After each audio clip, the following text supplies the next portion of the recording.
Bro, as soon as J. Cole was like, hold on, let me give you the video. oh, give us that. And these are both teasers. These aren't on the album. No, they're not. He's released the track list. It's so great. And it was all. Did you watch the video on the title? I watched Eyez. Oh wait. Did you watch the video on title? The 30 documentary. Yeah. So it's awesome. It basically shows him going through the process of recording the album, like just chemistry between him, his friends, and the artist. But there's a bit like say when like one of the guys is snoring and they both give him shit, give each other shit. It's just so beautiful. Which one's this one? This is Eyez. Get to this height or this level of your career in terms of platform. Who's to say the next one might go down? Could go up. You're never guaranteed to be this high again. So while I'm here, let me use this opportunity to say the realest shit I've ever said. In case next time that shit down here, when I got to the top of the mountain, you said this is what the fuck I'm gonna say. So that intention has been there and that purpose has been there. This conversation helps me because it lets me know that the reason why it's hard to finish right now is because I've gotten away from that feeling. You know what I mean? And it's coming, it's gone. And it's gotten me songs, and it's gotten me this song. And sometimes I might listen to like last week, might listen to Who Do You Love and be like, yes, all of that shit comes back, and I'm like, it's gonna do what it was intended to do. But then it'll go away. Why? Because I'm not putting myself in those positions that keep me feeling like that. I'm living my life like a nigga that's not involved. I'm living a life that's very detached. I'm not on social media. I'm not in the news. I don't click the headlines. I'm just nigga. It's family and fucking music. So if I'm not allowing myself to go to feel what people are feeling, then of course I'm gonna lose sight of that original inspiration. So this conversation lets me know, like, all right, bet. Put yourself, that's the only thing left to do is put myself back in there. It'll automatically happen. It'll automatically come. All of that shit will fall into place. Boom. Let's talk about that. You got any thoughts on that? I have a lot of thoughts. I think that it's really beautiful from what he's saying. Is like, especially the bit where he's like, look, right now I'm at the top. This is as high as I could probably get. So while I'm at here, I want to speak the realest shit I could ever speak. Like, and he even said a bit in there before, I don't know if it's this bit or another bit, he's like, look, I'm at home all the time and doing music, so I don't see the outside world. I stay away from the social media, but then I realize, like, when I want to speak, I'll go and get that. I'll go and look at the social media. I'll go out and see the world a lot, and I'll see what's happening. And then it just comes to me, and I'll just speak about it. Yeah, so instead of, like, constantly being around that environment, being away from it and being there, it's, like, just fresh. It's like, all you do is, like, and then he just really speaks on it. He wants to, I think he really, this is the album where, I don't know, like, this could, like, it feels like his Illmatic in a way. Like, the cover, the 10 tracks and stuff, like, obviously it's not his first album, but this, it's going to be hard to top Forest Hill Drive, because Forest Hill Drive was my favourite album in 2014. Even though it came out so late, as soon as I heard it, after a day, I was like, this is just a classic. Like, I fucked with that album so hard. Start to finish, there was not a bad track on that album. And the outro is just fucking hilarious.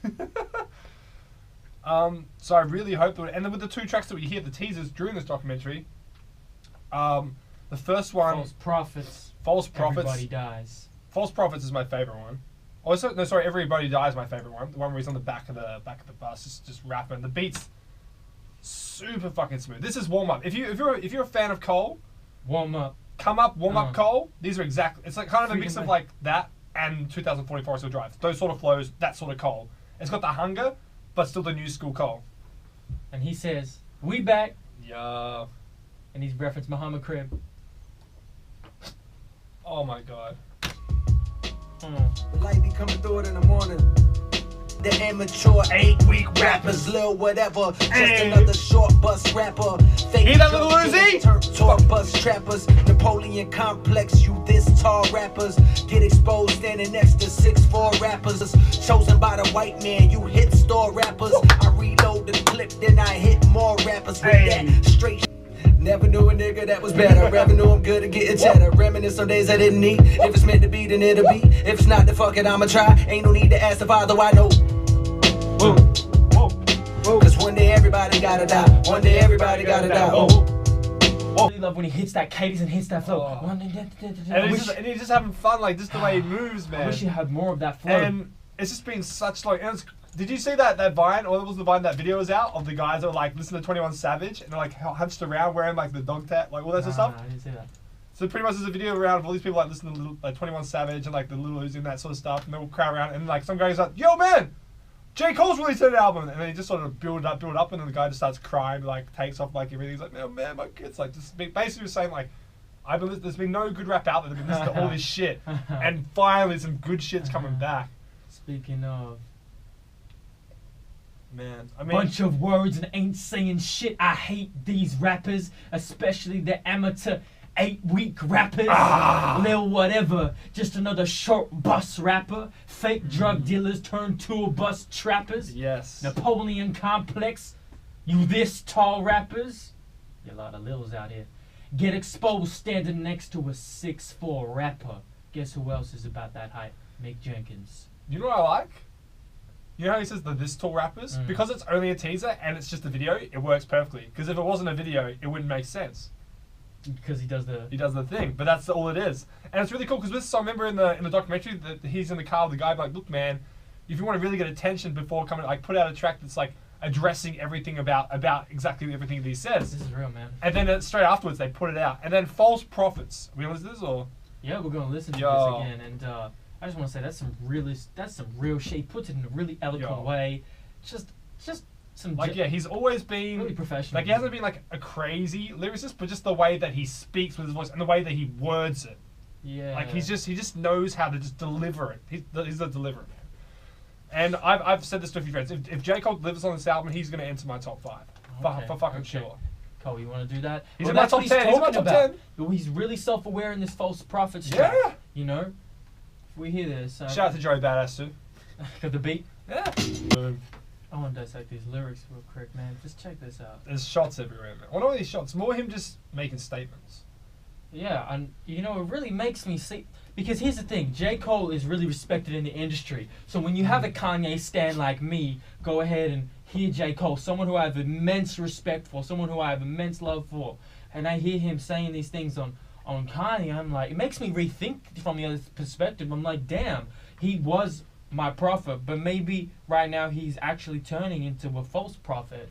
It's making me kind of reconsider and re-question. And no one said this yet. Like the half-ass shit he dropped. Like, if you're gonna go at Yeezy like this, like you better be prepared for a response. Like for him to say something like this, and I thought about that as well. I was like, fuck. Like I've been fucking with like Yeezy heavy, but like, what if right now exactly like what he's been doing is not the road that he should be taking? Well, it's hard for us to say. Hard for us to say. But like the special line is like, look, I know that you're never gonna top your old shit. That's pretty big. That's him just being like giving up because the reason he got into rapping was because of Kanye West, man. Right. But Kanye West was like his favorite artist, along with like Nas and like all the other ones as well. Like, but Kanye West is right up there. So for him to like, I reckon him watching Kanye West go the way that he goes, like sure, Kanye West still makes amazing music, but compared, J. Cole's always been a lyricist, always first and foremost, and Kanye has lost that in some regard.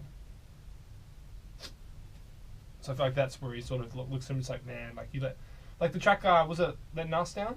Yeah. Where he felt like he let Nas down? Like, that was from his perspective though. He felt he let someone else down. Now he feels like someone else is letting him down. Yeah. Like he says that maybe that was my fault for placing this, because that's what we do. We put these people on pedestals, put them on a hierarchy, these amazing people, and they come to obviously disappoint us. Do you think if Yeezy heard this, he'd look at it in a way of, as in like, fuck, like, man, I want to try and top my old shit, or do you reckon Yeezy already feels like man. he's topped his old shit? That's a good question, but like you got to think about like the state Kanye West is in right now. He's not in a good state. Not in a like, good state. You know, he probably not. It's hard for him to look in the mirror lately. Yeah, it is. And J. Cole would have wrote this shit before he went in there as well. I don't know. He would have. I don't know, but either way, like it's a challenging thing to speak about when someone's potentially suffering from a mental illness. Yeah. So I don't know whether that sets a fire under Kanye's belly or it, you know, just makes him kind of more, I don't know, questions himself more, you know, from someone who's highly respected in this industry. But then the next verse is about actually Wale. Someone who's... Really? Yeah, I'm pretty sure. I mean, the what's he say? Rap Genius. He's I got a homie here rapping, he wanna win bad. You know, that's why Wale put out Groundhog Day the next day. It's a response track to this track, False Prophets. Have you heard of Groundhog Day? Is that the one that I heard before on the Nasby? Or is this a different track? No, he... oh, that's for Lara and like... Yes. No, I didn't hear the one before that. Okay, so I'll play you Groundhog Day. Right. I think there's a big difference between a response track and a diss track. You know, it's clear these guys still got love for each other. They still got love for each other. Even though he's referencing like Cole. It's kind of like when Kendrick Lamar's Control verse was challenging people, not dissing them, and people went back at him. Right. It's kind of like that. Yeah. It really was like, step up your game. Let's do it. You know what? I haven't heard Wale spit like this since like his early mixtape days, man. Really. Like, because Wale's always he's always been a really great lyricist, but his beat choice to me has always been lacking and lazy. His hooks and whatever have just been too fake. And just I think being with MMG to me was like the worst choice of his career. Like, Rick Ross is a great rapper, but like the Meek Mills, like the Stallions, he just doesn't. To me, he doesn't fit in with them. Like he's so much more. Like he's like his first album and mixtapes have always been like he's just such a like he just the way he speaks about things. He's always got a lot to say about it. And he does have a lot of flows, and he just kept letting me down. So like these last 2 tracks that Wale's put out have been fucking on point. So I really hope that he like puts out something like that, because I lost faith fucking a while ago. That's tough, being a Wale fan and being Wale even more. You know, he's battling with a lot of mental demons. Man. No, shout to Wale. That was really shout dope. to Wale, that was bruh. really fucking dope. Shout to Wale.